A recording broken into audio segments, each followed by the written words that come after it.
What is up, ninjas? My name is Sam World, and today we're going to shine a little bit of light on this patch that Seth Hills used in his Masterclass, which he didn't really show the programming. Maybe he didn't want to give away the secret sauce. But today we're going to make something very similar to it, guys. That's going to sound pretty close to it in order to shine some light on it for some of you guys that have been asking about it. Now, what I do want to say, guys, as well, is hopefully when you see this video and you hear how big the sound sounds like, hopefully that makes you realize that you don't need to layer 10 super saws together to get a big fat super saw. You just need to make one really good super saw and then process it, you know, tastefully, like little salt getting sprinkled on it and all that, but in a good way. Don't oversalt it and don't underdo it. And I promise you, you will get a big lead. The problem that happens is when you layer 10 super saw leads that are all playing the same melody, the same frequency, is that you can start to get phase issues due to the fact that each saw is starting at different phases, and you don't know if there's inverted saws in there that might phase out with each other. But again, that's another topic for another video. But with that being said, guys, if you want to support the channel, make sure to head over to evilsounds.com. I do have a stamp pack that I'm working on with the producer school, which if you watch the YouTube video of Seth Hills, you can see them there. They're like literally right there. They turn around for a split second, blew my water out. But I'm collabing them on the pack, guys, and it will be coming out, I promise. I just got to work hard on it, and I'm trying to get the best thing I can get to you guys. And with that being said, let's get straight into this video, guys. Now, what we're going to do, guys, is pretty simple. The sound itself is sort of like a future bass sound in a way, in the sense that it utilizes a +7 on one of the oscillators. Now, the melody of the song, if you watch the video, is going to be an A, as you can see. However, the dominant sound that you hear a lot is going to be actually a +7 of A, which, as we know, would be the E. So we're going to use one of those here. Now, the cool thing about this is that when you create this patch here, you're going to notice this.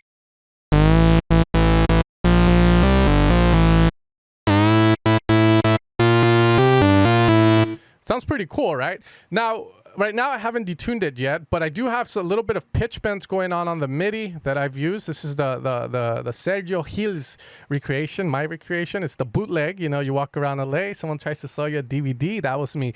All right, so yeah, we just got here like these pitch bends. I don't want to be exact with them, but this creates that nice little...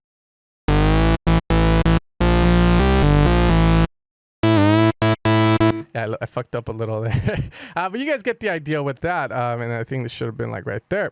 Okay, so with that said there, from there, we're just going to detune. So once we detune, it's going to sound like this. And you're going like, that's it?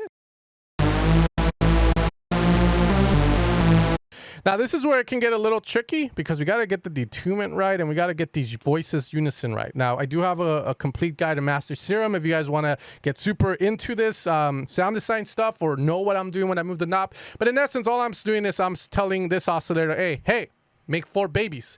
4 baby saws, 4 saws are playing. As I detune, you can kind of see that each one is getting detuned negative and positive, aka left and right there, and they're getting spread out as well. So that's all that's happening there. And the more saws you have, obviously the more saws, the more detuned, louder, and also more kind of like detuned vibe.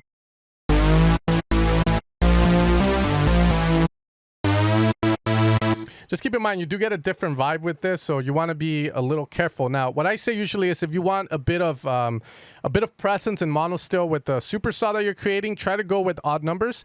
The reason for that is you can see one of the saws stays in the center, and it doesn't pitch up or down. It just stays directly on, let's say I'm playing A on A, but that's kind of the deal there. Now, from there, what we're going to do is we're going to utilize a high pass filter. We can go with an 18 or 24. The difference there is how harsh that cut is. But we got to keep in mind is usually the harsher the cut, the more phase you are messing up. As you can see, usually when you do harsh cuts like that with like digital EQs, you do get a bit of phase issues that happen. And that's why I say don't layer 10 super saws together because you might fuck something up. And then you're going to get something that sounds very phasey and people are going to be like, your track's too phasey. But hopefully, you know, again, that's a topic for another video. But anyways, we're just going to run these two guys here. Now, we're going to pull this to the side.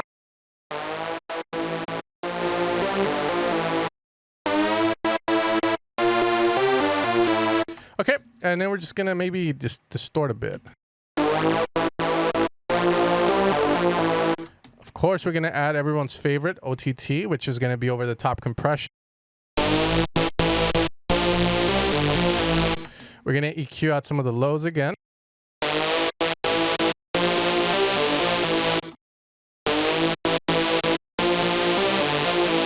Okay, cool. Now, what you gotta keep in mind here, guys, is like I said, we are playing A, but since this oscillator B is +7 semitones, this one's playing in E. Now, this one is actually gonna be a higher frequency, as you can see, than oscillator A. So when we're cutting out lows, we're actually cutting a lot of the fundamental of this oscillator here. So it's not that apparent that it's there, but it will alter the way that the distortion works, creating a more distorted, nasty sound. Let's see what happens when I get rid of it. Now we put it back. That is the key to that. I consider that sort of like wave shaping in a little form or way, but again, it's very tasteful, and that's a technique I've been using a lot in the new sounds that I'm releasing for you guys on Stapped. It's always utilizing a note at the bottom like -3, having it run through the distortion and then getting rid of it, but you get that nasty distorted effect with it. Again, I'm gonna show you guys another way to make the sound as well, where it sounds a little cleaner if that's what you want. However, this is the way to get it sort of very similar to that of Seth Hills. You can also add a bit of white noise there, a little salt.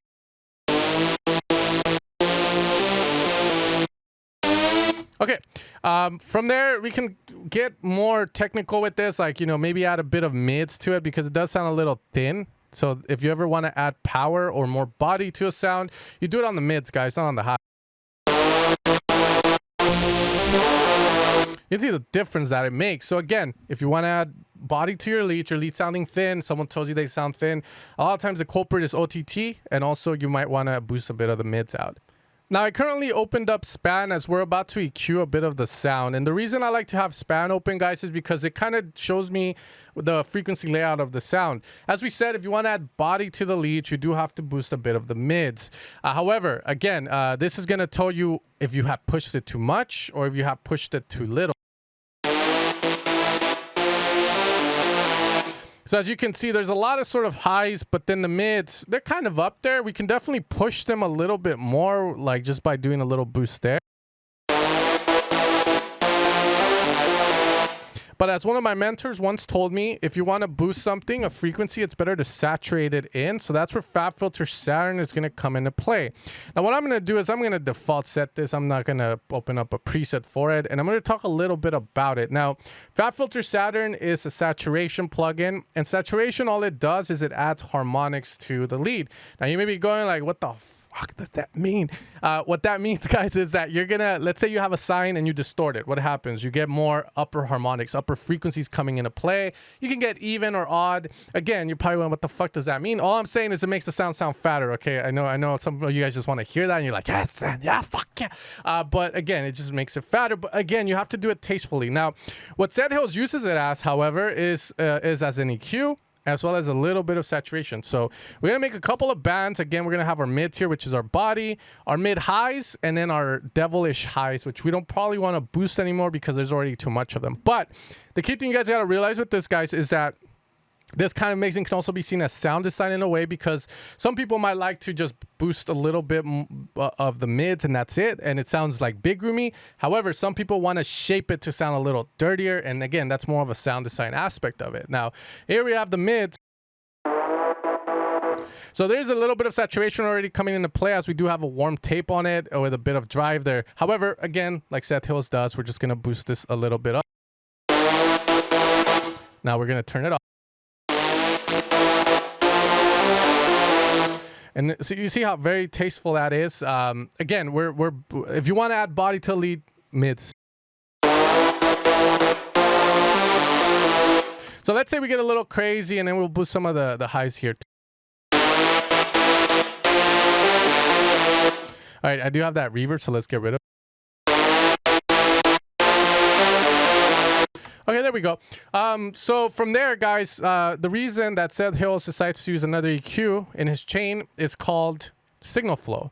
So a lot of times you guys are going to saturate or distort stuff very heavily, where it adds frequencies that you don't want or you think sound a little too dirty. From there, that's why you put an EQ afterwards. You don't put it before it, because obviously, you know, it's a little bit of common sense. If we do this here like this, well, you're just adding it back in with Filter Saturn, of course. So again, it's called signal flow, and that's why a lot of times you're going to see a lot of producers, when you see that, it's like, why the fuck do they have 5 EQs? A lot of times it's signal flow. You might use OTT and it might bring up some more highs that you don't want, so you kind of calm them down with an EQ, a DS, or whatever your cup of tea is. Okay, so what we're going to do here is, again, we're just in case we brought them in, we're going to get rid of lows again. Now from here, this is where it becomes a little subjective as well, because you might like certain things about this, but you might not. So you might decide, okay, you know what? 3K is the devil's frequency, and I think it is. Brace your ears. I'll show you why. It always sounds very harsh to my ear.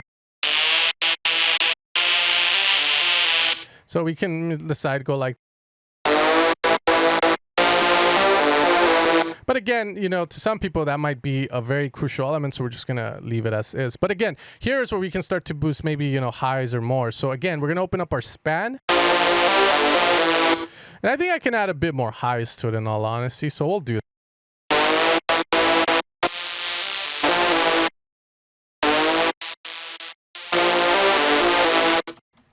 So I'm just gonna add a little bit of high. You can choose to let more lows out if you want. But again, it's up to you. We're gonna add a bit of reverb. And we're gonna call it a day on that. Now there's a couple more things I could do. If I wanna be a tryhard, I could definitely shape this a bit better.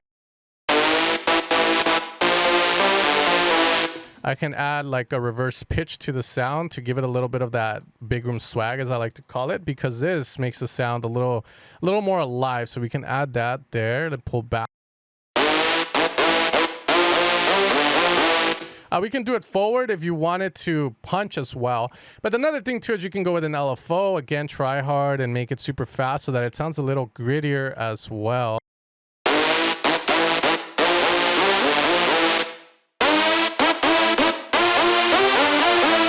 You can see that when it goes to the high note, however, there's something about the processing that he does where it makes it sound a little badass as well. He probably pushes it a little more. But again, this is as far as I got with it. I think the sound is almost exact. All right, guys, and that is going to be the end of the tutorial. Usually when I make tutorials or sound recreations, I try to get exact. And if I don't get exact, I usually trash them. However, I have to stop doing that because there's always a lot of good information that I can say in the tutorials that will help you guys out in the long run. With that being said, guys, I hope you guys enjoyed it. I hope I shined a little bit of light on it. And you guys take care, and I'll catch you guys next time for another video.